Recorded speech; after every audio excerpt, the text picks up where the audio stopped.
Matthew Nyes, and there's no Mitch Marner, and there's no John Tavares, and there's only Austin Matthews and Willie Nylander. I mean, those are ifs. Those are big ifs, but they're also probable ifs as well. So I think the time is now to, if you're going to make moves, you've got to make the same kind of moves that I thought years ago Doug Armstrong did a really good job of, and that is he got a Ryan O'Reilly as a 27-year-old. Yeah, he gave up a guy, Tage Thompson, that ended up being a really good player.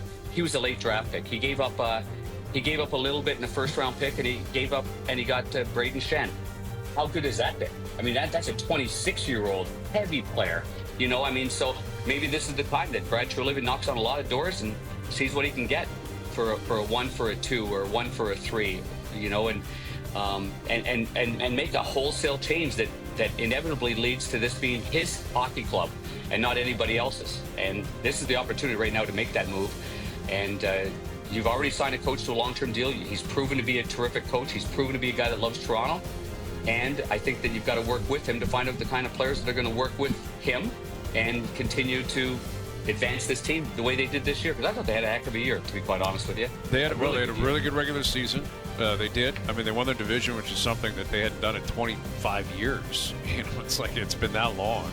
It's a long won time. The first round. A long time. Played well against Ottawa. And, the issue, of course, is the end of the series against Florida. And yet, you look at the Panthers, Panger, and the term dynasty gets thrown out, and I feel like it's been modified a little bit over time because not too often it gets tossed out. No, not too often, but like a true dynasty, like you look at the Islanders in the early 90s, or early 80s, like that's a dynasty. That's 4 straight cup wins, and you go to a 5th one. The Oilers winning, I think, 4 times in 5 years. You look at the Steelers back in the day, the Habs back in the day. It's minor day dynasty be the Blackhawks then of 10. Yeah, exactly. I think so. I think so. That's got to be the standard in which a team tries to get to at this particular point. Anyway, Pittsburgh for a little bit of time with 2 in a row, but not enough to get the 3rd one. Yeah. And I'm curious what you think of Florida's chances of having that conversation not only over the next month and a half, but years beyond this. Like, could we look back in the year 2030, let's say, and look at them and say, man, they picked off like 4 Stanley Cups and went to 5 of them. Is that possible with this group? That's very possible with this group. I mean, very possible. Now, keeping Sam Bennett is a big part of that equation. Not sure where Aaron Ekblad's going to be, but they also back that up by getting Seth Jones, who's proven to be a really good performer. Under pressure, Seth Jones, he knows how to play the game when he's under pressure, and he can skate out of traffic and what have you. Funny thing about Seth, we had him on TNT prior to game 1, and he said the first thing that the coaches said to him was, get rid of the rocking chair, Seth.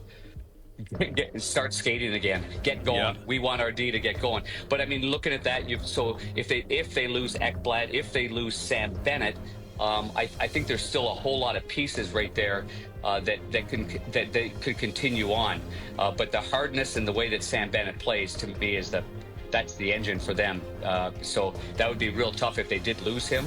But let's just hypothetically say that they keep him and they lose Ekblad. My feeling is that they're going to make a lot of journeys to the Stanley Cup final. I don't think they're done just yet. They're certainly not done this year. No, they're a deep team, and outside of last night, it was a boring, low-event game. But you had to feel at some point, law of averages, that Carolina was going to get at least 1, and they did. So we'll see what happens back in Carolina. But you slide over the other series, Panger. What do you make of the goaltender battle? I mean, you had Jake Ottinger coming in, and he had been the best goaltender in the playoffs coming into this series, and Stuart Skinner has been much maligned, Jekyll and Hyde, and now you've got Skinner that's playing well and Ottinger looking to find his game. And what do you make of that? Yeah, really interesting, isn't it, Noodles? Because just when you think someone's got that rhythm and they're on a roll and they're just seeing the puck so well, and it can be derailed so quickly. And I've always been amazed that the greatest goalies in the world have been able to get their 2 feet back on the tracks faster than anybody else. And it's probably what made a lot of us marginal, not having the ability to get back on track very quickly. And you played with a lot of great goaltenders, and certainly I've seen a lot of great goaltenders myself. And Jake Ottinger, to me, has that Control-Alt-Delete button that's really impressive. He forgets, and that's great. the one thing that he does, and I actually talked to him about this in the previous series, was when he gets sliding, that's a reminder for him and Jeff Reese to get back on their game.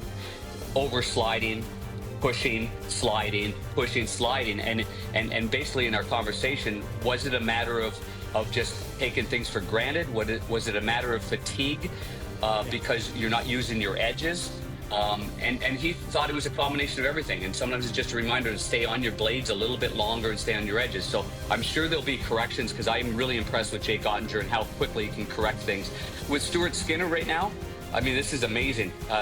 Amazing that he won a game and didn't get a shutout in the last one. Can they win a big cup with shutouts. him, Darren? Well, Can they win the almost did last Stanley year. Cup with You know Stuart? what? Dog, I'm convinced that the Edmonton Oilers don't give a hoot what's back there. I swear to it. I've never seen a team so resilient. And I don't know how they do it. I mean, Calvin Pickard, who doesn't love Calvin Pickard? The guy is a gem of a guy. I can see how he endears himself to his teammates so well. Everybody loves the guy. I mean, technically, Noodles, we're not going to stick him into a goalie school and say, okay, here's how you're going to do it. But what you are going to do is you're going to say, here's how you take a character, you take a player that knows how to win over his teammates, and then, by the way, you throw in some gumption and some battle and survival mode, and he can somehow win his teammates over and make some saves. Are they going to win with Calvin Pickard? You know, I don't know. They might. They might have to. They might have to go back to him again. But I believe, basically, Doug, to answer your question, yes, I do believe they can win with Stuart Skinner. I believe they can do so because of what they did last year, being down 3-0, how he played earlier, how Calvin had to come in. They've done it again this year. I don't think they care. They don't give a rat's rear end. As long as that puck stays out of the net and you don't give up that slimy, greasy, momentum-sapping goal against, that they somehow find a way to battle back despite what's in the net. It's pretty remarkable to me. So, yes, my answer is yes, O-Dog. Well, we were talking about it earlier Long-winded, this O-Dog? afternoon. Yeah, That's what you get paid the big bucks for, Darren. I like you it. nailed it. I think you nailed it. And like, Pickard has not lost a game, and he's available tonight. And he's not playing. You know, like, when does that ever happen? 6-0, and they're like, nah. And obviously, you're not going to play him. Of course, you're going to continue with Skinner. He's playing so well right now. Ride Seabiscuit while Seabiscuit's kind of cooking here a little bit. Yep. And then if Seabiscuit has a little wound, then off to the side we go, and let's move the next guy in. And they don't seem to be bothered by it all. They just need one or two really good saves early in a hockey game, and they're off and running. That seems to be the way it works. Darren Pang with us. Mikko Rantanen was so good early in these playoffs, and everything he touched went in the net, and now all of a sudden he's really cooled off. He's on a bit of a cooler. Their offense has been on a bit of a cooler,